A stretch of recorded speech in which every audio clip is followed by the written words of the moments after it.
அண்ணன் செத்து போனது உங்க ரசிகர் உங்களுக்கு பாடுபட்டு உயிரை விட்டுருக்கான். டேய், இவன் நானோட உயிரோட சொன்னேன், நானோட ரசிகர் மன்ற சொன்னேன், நானோட கரண்ட் கம்பத்துல கொடி கட்ட சொன்னேன்.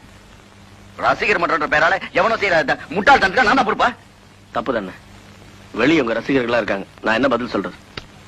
இவ்வளவு நாளா என்கிட்ட வேலை செய்யறல, இது கூட சமாளிக்க தெரியாது. இங்க வாடா. போய் இந்த செய்தியை கேள்விப்பட்டதும்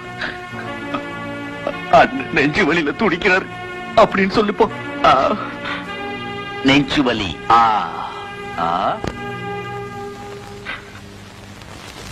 தலைவர் ரெடி ஆயிட்டாரா? என்னாச்சு?